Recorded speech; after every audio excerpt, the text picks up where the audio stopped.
जब बुआ की बेटी मेरे घर आई तो मुझे बिल्कुल अंदाजा नहीं था कि आने वाले कुछ दिनों में मेरी जिंदगी में ऐसा तूफान आने वाला है जो मेरे दिल और दिमाग दोनों को हिला देगा। उसका नाम स्नेहा था। उम्र बस 21 साल। गोरा चिट्टा रंग, बड़ी बड़ी आंखें और होठों पर वो हल्की सी मुस्कान जो सीधे दिल में उतर जाए। मैं उस वक्त 26 साल का था और एक प्राइवेट कंपनी में जॉब करता था। पापा पापा अपने काम में व्यस्त, मम्मी पूरे दिन घर के काम में लगी रहती और मेरा ज्यादातर वक्त या तो दफ्तर में बीतता या अपने कमरे में। लेकिन जिस दिन स्नेहा ने हमारे घर में कदम रखा, घर का माहौल जैसे बदल गया। वो पढ़ाई के बहाने यहाँ आई थी क्योंकि बुआ कहती थी कि शहर में रहकर अच्छे कॉलेज में एडमिशन ले ले। लेकिन मुझे लगता था कि उसके आने के पीछे कोई और वजह भी थी, क्योंकि उसकी नज़रें कई बार मुझ पर ऐसी ठहर जाती कि जैसे कुछ कहना चाहती हूँ। पहले दिन तो सब नॉर्मल था। उसने मम्मी की मदद की, मेरे कमरे के सामने वाले कमरे में अपना सामान रखा और शाम को जब मैं ऑफिस से लौटा तो वो हॉल में बैठी चाय पी रही थी। जैसे ही मैंने दरवाज़ा खोला, उसकी नज़र मुझ पर पड़ी और वो हल्के से मुस्कुरा दी। मुझे नहीं पता क्यों, लेकिन उस मुस्कान ने मेरे सीने में कुछ अजीब सी हलचल पैदा कर दी।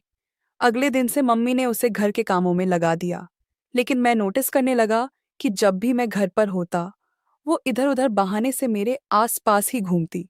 कभी पानी देने आना, कभी पूछना कि भैया आपको चाय बनाकर दूं? और मुझे भैया शब्द में भी एक अजीब सी शरारत महसूस होती। एक शाम ऑफिस से लौटकर मैं अपने कमरे में गया तो देखा वो वहां खड़ी मेरी अलमारी में कुछ ढूंढ रही थी। मैंने हैरानी से पूछा, तुम यहाँ क्या कर रही हो? वो थोड़ी घबरा गई, बोली, वो मम्मी ने कहा था आपके पुराने नोट्स ले आऊं।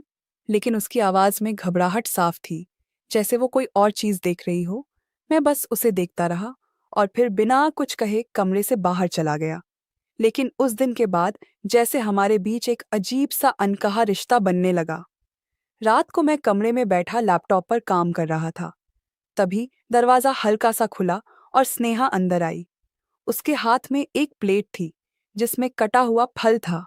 उसने कहा, आपने खाना नहीं खाया तो सोचा थोड़ा फल दे दूं।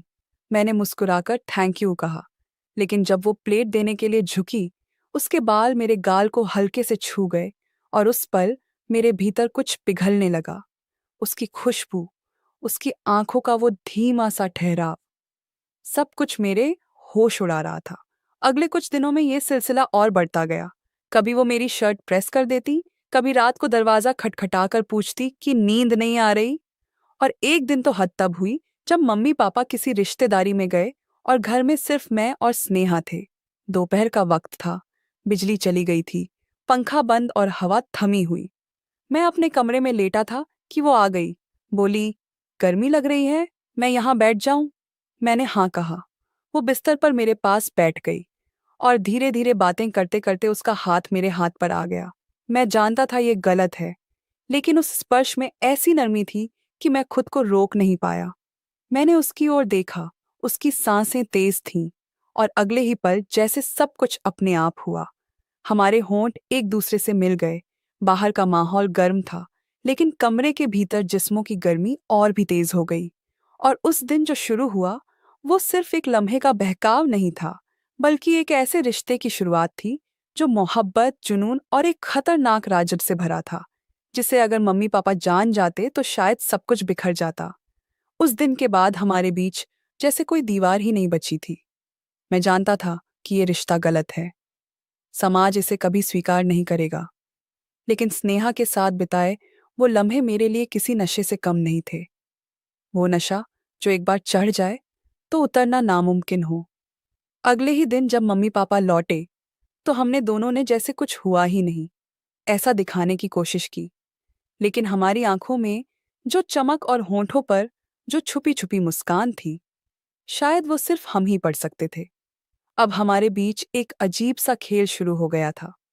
दिन में हम बिल्कुल सामान्य रहते, लेकिन जैसे ही रात होती, हम किसी न किसी बहाने अकेले हो ही जाते। एक रात मैं अपने कमरे में किताब पढ़ रहा था, तभी हल्की सी दस्तक हुई। मैंने दरवाज़ा खोला तो सामने स्नेहा थी। उसने उंगली होंठों पर रखी और चुपचाप अंदर आ गई। दरवाज़ा बंद किया और बिना कुछ कहे मेरे गले लग गई। उसकी सांसें तेज थीं, दिल जोर जोर से धड़क रहा था। मैं भी उसे कसकर पकड़ लिया। फिर उसने मेरे कान में फुसफुसाकर कहा, आज मैं खुद को रोक नहीं पाऊंगी। और सच में उस रात उसने खुद को पूरी तरह मेरे हवाले कर दिया। हमारे जिस्म ऐसे मिले जैसे बरसों से एक दूसरे के लिए तरस रहे हों। उसके नाखून मेरी पीठ में धंसते, उसकी हल्की सी सिसकियां और मेरे सीने पर उसकी पकड़। हर चीज मेरे अंदर एक ज्वालामुखी भड़का रही थी।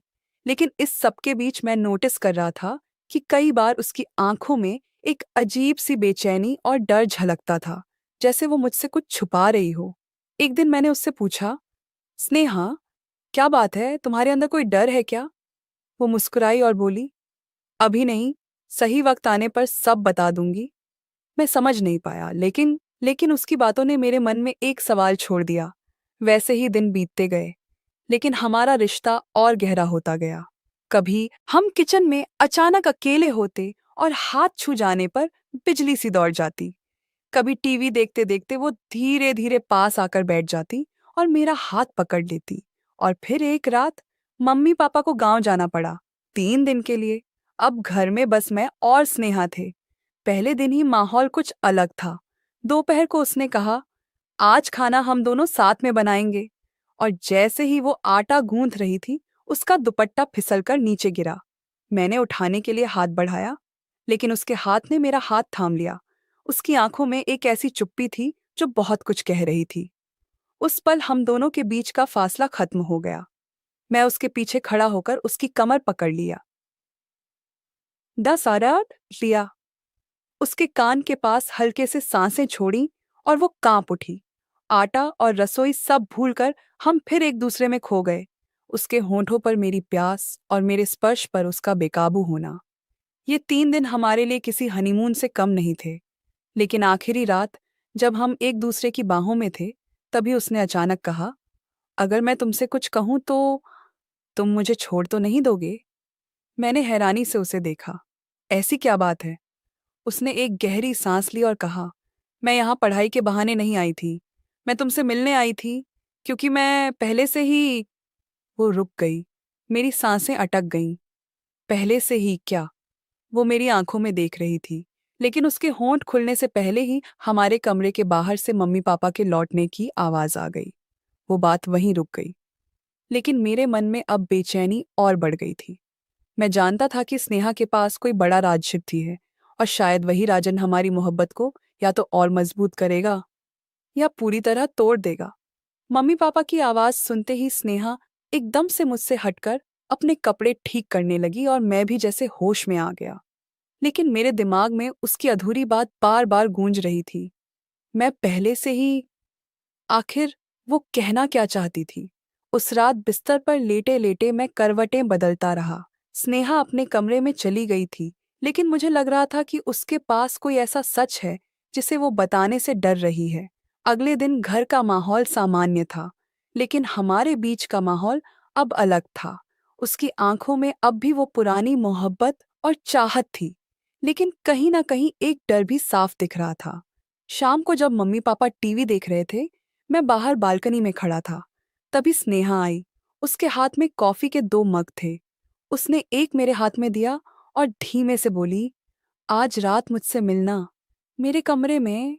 उसकी आवाज में एक गंभीरता थी जो पहले कभी नहीं सुनी थी। रात को जब सब सो गए, मैं दबे पांव उसके कमरे में गया। वो खिड़की के पास खड़ी थी। चांदनी उसकी त्वचा पर ऐसे पड़ रही थी जैसे चांदी की परत चढ़ गई हो। उसने मुड़कर मेरी ओर देखा और बिना कुछ कहे आकर मेरे गले लग गई। मैं उसकी गर्म सांसों को अपने सीने पर महसूस कर रहा था, लेकिन फिर उसने खुद को थोड़ा अलग किया और बोली, मुझे तुम्हें सच बताना है, लेकिन वादा करो, सुनकर मुझसे नफरत नहीं करोगे। मेरा दिल तेजी से धड़कने लगा। मैंने कहा, स्नेहा, तुम जो भी कहोगी, मैं तुम्हारे साथ हूं। उसने एक लंबी सांस ली। उसकी आंखें भर आईं। मैं यहाँ इसलिए आई थी क्योंकि मैं पहले से ही शादीशुदा हूं। मेरे पैरों तले जैसे जमीन खिसक गई। मैं कुछ पल उसके चेहरे को देखता रहा। ये मजाक तो नहीं हो सकता था। उसकी आंखों में आंसू थे और होंठ कांप रहे थे। मैंने कहा, क्या? वो रोते हुए बोली, 1 साल पहले पापा के कहने पर मेरी शादी हुई थी, लेकिन मेरा पति, वो बहुत बुरा इंसान था। शराब पीकर मुझे मारता पीटता था, मुझ पर शक करता था। मैंने सब सहा, लेकिन एक दिन वो हद पार कर गया। मैंने मायके आकर तलाक की मांग की, लेकिन पापा ने मुझे घर में बंद कर दिया। और फिर मैंने किसी तरह बुआ से बात करके यहाँ आने की इजाजत ली, ताकि मैं तुमसे मिल सकूं। मैं अब भी समझ नहीं पा रहा था, लेकिन मुझसे क्यों? उसने मेरे हाथ पकड़ लिए। क्योंकि मैं तुम्हें कॉलेज के समय से चाहती थी। जब तुम गांव आए थे तो मैं तुम्हें पहली बार देखी थी, और तभी से तुम मेरे दिल में बस गए थे। मैंने सोचा, अगर मैं यहाँ आई तो शायद तुम भी मुझे अपना लोगे। उसकी बातें सुनकर मेरा दिल भारी हो गया, लेकिन साथ ही मेरे भीतर एक अजीब सी जलन उठी। वो पहले किसी की पत्नी रह चुकी थी, ये सोचकर एक कसक हुई, लेकिन उसकी आंखों में सच्चाई और उसकी पीड़ा ने मेरे सारे सवाल दबा दिए। मैंने उसे अपनी बाहों में भर लिया और कहा, तुम अब मेरे साथ हो, बाकी कुछ मायने नहीं रखता। उस रात हम दोनों ने ऐसे एक दूसरे को थामा जैसे कल ना हो। उसके आंसू, उसका दर्द और हमारी चाहत, सब मिलकर एक ऐसा रिश्ता बना रहे थे जिसे कोई तोड़ नहीं सकता था। लेकिन मुझे अंदाजा नहीं था कि स्नेहा का अतीत इतना आसान नहीं है, और उसका वो पति, वो उसे ढूंढते ढूंढते हमारे शहर तक आ चुका है। उस रात के बाद हमारे बीच कोई झिझक नहीं रही। हम अब सिर्फ जिस्मानी नहीं, बल्कि दिल से भी एक दूसरे के साथ बंध चुके थे। लेकिन स्नेहा के अतीत का साया अब भी हमारे आसपास मंडरा रहा था। अगले ही हफ्ते अजीब घटनाएं शुरू हुईं। कोई घर के बाहर खड़े होकर घंटों देखता, गली के कोने पर एक बाइक वाला रोज शाम को आता और उसी वक्त गायब हो जाता। मैंने इस बारे में स्नेहा से कहा तो उसका चेहरा पीला पड़ गया। शायद वो है? मैंने पूछा, कौन? उसने धीमे से कहा, मेरा पति, या कहो वो आदमी जिसे दुनिया मेरा पति मानती है। उसके शब्द सुनकर मेरे भीतर गुस्सा और डर दोनों उठे, लेकिन मैंने उसे वादा किया कि चाहे जो हो, मैं उसे अकेला नहीं छोड़ूंगा। एक रात मम्मी पापा शादी में गए हुए थे और हम दोनों घर पर थे। तभी दरवाजे पर जोर जोर से दस्तक हुई। मैंने खोला तो सामने वही आदमी खड़ा था। लंबा, चौड़े कंधे, आंखों में खून उतर आया था। उसने मुझे ऊपर से नीचे तक घूरा और फिर स्नेहा की ओर देखा, जो कमरे से बाहर आ गई थी। तो यहाँ छुपी थी तू? उसकी आवाज में जहर था। स्नेहा मेरे पीछे छुप गई। मैंने उसे डांटते हुए कहा, तुम यहाँ से चले जाओ, वरना पुलिस बुला लूंगा। लेकिन वो हंसा। पुलिस? तेरी ये रखैल तो मेरी बीवी है, और मैं इसे यहाँ से ले जाऊंगा। उसके शब्दों ने मेरे खून को खौला दिया। मैंने उसे धक्का देकर बाहर करने की कोशिश की, लेकिन उसने मुझे धक्का मारा और अंदर घुस आया। उसके हाथ में एक लोहे की रॉड थी। मैंने किसी तरह उसका हाथ पकड़ा और हम दोनों में हाथापाई शुरू हो गई। स्नेहा चीख रही थी। तभी मैंने पूरा जोर लगाकर उसे दरवाजे की चौखट से टकरा दिया। वो लड़खड़ाकर गिरा, लेकिन फिर उठा और रॉड घुमाई, जो मेरे कंधे पर लगी। दर्द से मेरी सांस रुक गई, लेकिन मैंने हार नहीं मानी। आखिरकार मैंने उसे जमीन पर गिराकर रॉड छीन ली और बाहर धक्का दे दिया। दरवाजा अंदर से बंद कर दिया। हम दोनों हाँफ रहे थे।